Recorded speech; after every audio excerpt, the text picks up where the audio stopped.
మరి ఇంత ప్రతిభ ఉంది కదా మీకు, అసలు సినిమాల్లో ఎప్పుడు అవకాశాలు రాలేదా, వచ్చాయా, నటించారా, చెప్తారా? సినిమాల్లో అంటే మేము వైజాగ్లో ఉన్నప్పుడు 87లో అందరూ ఆడవాళ్లే పార్టిసిపేట్ చేసేది ఒక డ్రామా. చెన్నైలో కాంపిటీషన్స్ అయితే వెళ్ళి మేము చేసామండి. సో అందులో నాకు జ్యూరీ అవార్డు వచ్చింది. జ్యూరీ అవార్డు అంటే 7 జడ్జెస్ కలిపి ఒక్క ఆర్టిస్ట్ని ఉత్తమ ఆర్టిస్ట్ అని చెప్పి ఇస్తారనమాట. ఓకే. సో అందులో ఎవరెవరు జడ్జెస్ అంటే దాసరి నారాయణరావు గారు, జంధ్యాల గారు, మురళీమోహన్ గారు, సూపర్, సినిమా నటి రాధిక, ఊర్వశి శారద గారు, ఇంకొకళ్ళు ఎవరో ఉన్నారు మర్చిపోయాను. సో వీళ్ళు 7 కలిపి నాకు జ్యూరీ అవార్డు అని ఇచ్చారనమాట.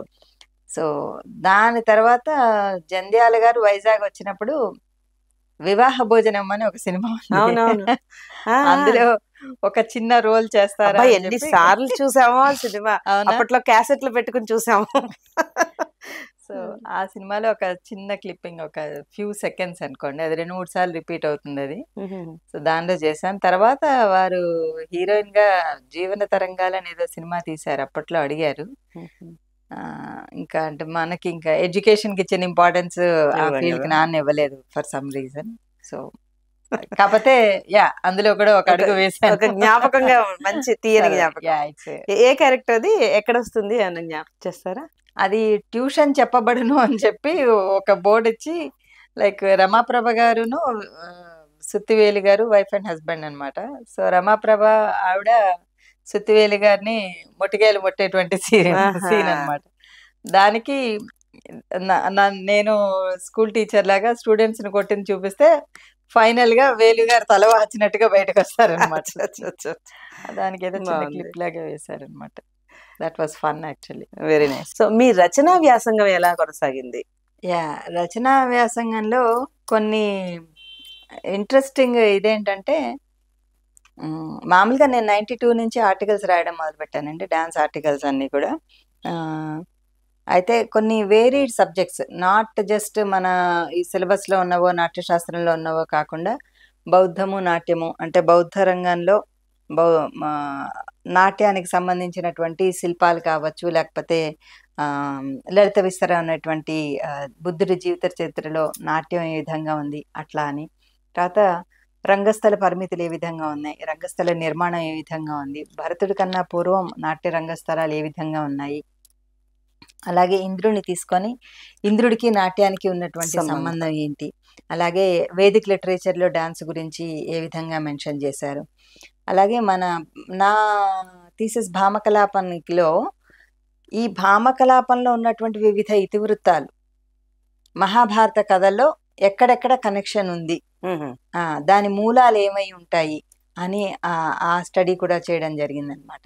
అలాగే ఇన్స్క్రిప్షన్స్ అన్ని స్టడీ చేసి కూచిపూడి యొక్క చారిత్రకతని నిర్ధారించడం కోసం అని చెప్పి ఇన్స్క్రిప్షన్స్ అనే శాసనాలు, వివిధ రకాలైనటువంటి శాసనాలన్నీ కూడా చదివి ఆ శాసనాల్లో పొందుపరిచినటువంటి వివరాలన్నీ కూడా నా దీనిలో ఒక ఆర్టికల్లో పొందుపరచడం జరిగింది. అలాగే వివిధ రకాలైనటువంటి లిటరేచర్లో, కావ్యాల్లో కానీ, గ్రంథాల్లో కానీ, ప్రబంధాల్లో కానీ నాట్యం యొక్క విశేషాలు ఏ విధంగా ఉన్నాయి, ఇట్లా అనమాట. అంటే రకరకాలైనటువంటి అంశాలన్నీ తీసుకొని ఆభరణాల ప్రాచీనత.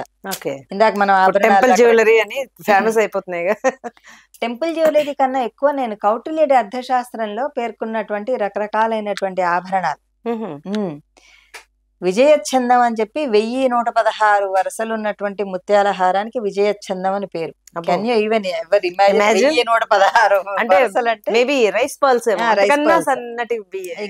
అప్పట్లో దొరికేటువంటి అందులో సగం ఉన్నటువంటి అర్ధ విజయచంద్రం అని. ఇప్పుడు మీరు మెళ్ళ వేసుకున్నారు చూసారా?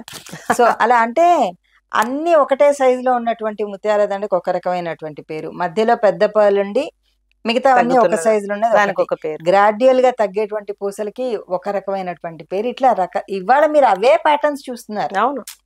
సో ఇవన్నీ కూడా కౌటిల్యుడి దానిలోనే వస్తాయి. పత్ర కుండలాలు అంటారు, అంటే లీఫీ షేప్ లో ఉన్నటువంటివి. పుష్ప కుండలాలు అంటారు, పుష్పాల షేప్ లో ఉండేటువంటి. మీన కుండలాలు, మకర కుండలాలు, కూర్మ కుండలాలు. అంటే వీటికి ఉన్నటువంటి మన సంప్రదాయపరమైనటువంటి మన ఆభరణ శాస్త్రం అని ఒక శాస్త్రం ఉంది.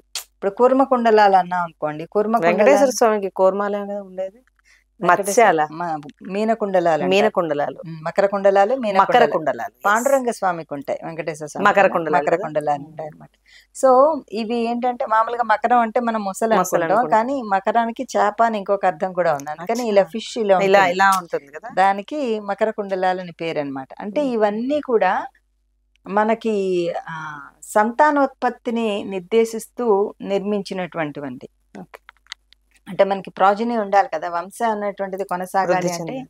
మనం ఎన్ని రకాల పూజలు చేసినా కూడా వంశాభివృద్ధి రస్తు అని చెప్పి దానికోసమే కదా మనం చేస్తూ ఉంటాం. సో ఈ ఒక్కొక్క జంతువుకి ఉన్నటువంటి ప్రాముఖ్యత, ఇది ఆభరణంలో ఎలా తీసుకొని వచ్చారు అని. ఇవాళ మనం సైంటిఫిక్ గా యుట్రస్ కి కనెక్ట్ అయింది కాబట్టి మెట్టలు పెట్టుకోమంటున్నారు. అలాగే శ్వాసని నియంత్రించేటువంటిది పర్ల్ కాబట్టి పర్ల్ పెట్టుకొని ముత్యం ఉండాలి అని. అంటే మీరు సైంటిఫిక్ గా చెప్పింది వాళ్ళు అక్కడ సంప్రదాయంగా చెప్పారు. అది సైన్సే, అది సైన్సే. కాకపోతే సైన్స్ అంటే సంప్రదాయంగా నిర్మించారు, ఇలా చెయ్యాలి అని ఖచ్చితంగా చెప్పారు. అప్పట్లో ఎవరు అడిగేవారు కాదు, సంప్రదాయాన్ని ఫాలో అయ్యారు అంతే, automatic. And they were all very happy. అది. సో ఇట్లా రకరకాలైనటువంటి సబ్జెక్ట్స్ తీసుకొని ఆర్టికల్స్ రాశాను అనమాట. అండ్ ఇంట్రెస్టింగ్ ఆర్టికల్ నాది ఏంటంటే ఈనాడు పేపర్లో సమ్ 2005లో విత్ లవ్ ఫ్రమ్ గణపతి అని చెప్పి ఒకటి వ్యాసం రాశాను అనమాట. గణపతి స్థపతి గురించి ఏమైనా మాట్లాడేది కాదు. అచ్చా, గణపతి. ఓకే. అంటే వినాయకుడు యూత్ కి లెటర్ రాసినట్టుగా విత్ లవ్ ఫ్రమ్ గణపతి అని ఒక ఆర్టికల్ రాశాను అనమాట. అంటే ఇప్పుడు మామూలుగా మీరు ఇప్పుడు గణపతి యొక్క తత్వాన్ని సూక్ష్మ దృష్టి అని, ఎక్కువ వినాలి తక్కువ చూడాలి, రకరకాలు చెప్తూ ఉంటాం కదా. సో దానితో ఖానే కా దాతా ఔర్ దిఖానే కా దాతా ఔర్. సో దీనికి ఇన్ అడిషన్ నేనేం చేశానంటే వినాయకుడు యూత్ అందరికి లెటర్ రాసినట్టుగా అనమాట. మీరందరిలో ఉన్నటువంటి ఈ మేనేజరియల్ స్కిల్స్ ఏవైతే ఉన్నాయో, 10 మంది దగ్గరికి వెళతారు, అందరినీ ఒప్పిస్తారు, చందాలు వసూలు చేస్తారు, పెద్ద పెద్ద పాండాలు కడతారు, నన్ను 9 రోజులు ఘనంగా పూజ చేస్తారు, తీసుకొని వెళ్ళి మేళతాళాలతోటి నిమజ్జనం చేసేస్తారు, అంతా బాగుంది. కానీ నా కథ నుంచి మీరేం నేర్చుకున్నారు? ఓకే, గణపతి అడుగుతున్నట్టు. నా కథ నుంచి మీరేం నేర్చుకున్నారు? నాకు మా అన్నయ్య కుమారస్వామికి కాంపిటీషన్ పెట్టినప్పుడు నాకు వెళ్ళడం రాలేదు, నా స్థూలకాయంతో నేను చేయలేనప్పుడు నాకు ప్రాబ్లం వచ్చింది. నాకు ప్రాబ్లం వచ్చినప్పుడు నేను ఎలా సాల్వ్ చేసుకున్నాను? నేను నా తల్లిదండ్రుల్ని అడిగాను సహాయం. కరెక్టే. నా తల్లిదండ్రుల చుట్టూతానే తిరిగాను అండ్ నేను గెలుచుకున్నాను, నేను విజయాన్ని సాధించాను.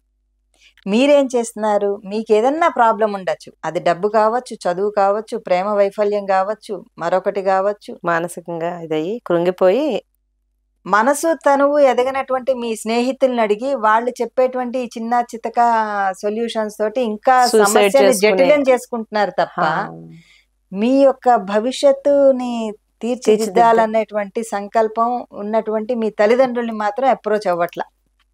అది ఎంత పెద్ద తప్పు చేస్తున్నారు నా కథ ద్వారా తెలుసుకొని సూపర్, మీ తల్లిదండ్రులనే అడగండి, వాళ్ళు మీకు బెస్ట్ సలహా ఇస్తారు అని చెప్పి ఒక ఆర్టికల్ రాశాను అనమాట. అది రామోజీరావు గారు చదివి వారికి చాలా నచ్చింది. అది అట్లా నన్ను ఈటీవీలోకి తీసుకోవడం జరిగింది అనమాట 2005 నుంచి. ఓకే, ఆర్టికల్స్ ద్వారా టీవీ. ఓకే, సో ఈటీవీలో ఏం చేశారు? ఈటీవీలో సఖి అని మధ్యాహ్నం కేవలం ఆ ప్రోగ్రామ్ ఉంది కదా.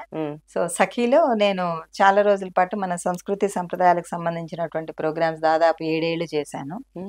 తర్వాత కొన్ని చిట్కాలు ఏవో ప్రోగ్రామ్ చేశాను. తర్వాత అభిరుచి అని వంటల ప్రోగ్రామ్ ఒకటి ఉంది. సో పాకశాస్త్రం, మన చతుషష్టి కళల్లో పాకశాస్త్రం కూడా కొన్నాళ్ళు అది చేసి, తర్వాత సిలికానాంధ్రలో జాయిన్ అయిన తర్వాత ఇంకా టోటల్లీ ఇంటూ అకాడమిక్స్ అనమాట. సిలికానాంధ్ర అంటే యుఎస్, కాలిఫోర్నియాలో. ఇందాక చెప్పాను కదా, కూచిపూడి ఆనంద్ గారు సిలికానాంధ్ర విశ్వవిద్యాలయాన్ని స్థాపించారు, అందులో కూచిపూడి ఫ్యాకల్టీగా చేస్తున్నాను. సో అక్కడికి వెళ్తారా లేదా ఆన్లైనా? వెళ్తూ ఉంటానండి, ఎవ్రీ ఇయర్ ఒక 1 month పిలిపిస్తారు. అక్కడ వాళ్ళకి సెలవులు ఉన్నప్పుడు పిల్లలకి లేదు, అక్కడ క్లాసెస్ తీసుకోవడానికి, ఎగ్జామ్స్ కండక్ట్ చేయడానికి, అట్లా సంపదానికి ఇంకొక ప్రోగ్రామ్ ఉంది, దానికి కూడా పిలుస్తూ ఉంటారు. అలా రకరకాలుగా. ఇంకా అది కాక ఇంట్లో చెప్పానుగా Maitreyi school of fine arts ఉందని. సో అందులో ఇక్కడ విద్యార్థులకి శిక్షణ ఇవ్వడం, ఇక్కడ ప్రోగ్రామ్స్, పిల్లల programmes, summer schools, workshops, seminars, webinars. చెప్పక్కర్లా, ఇందాక మీరు అన్నట్టు.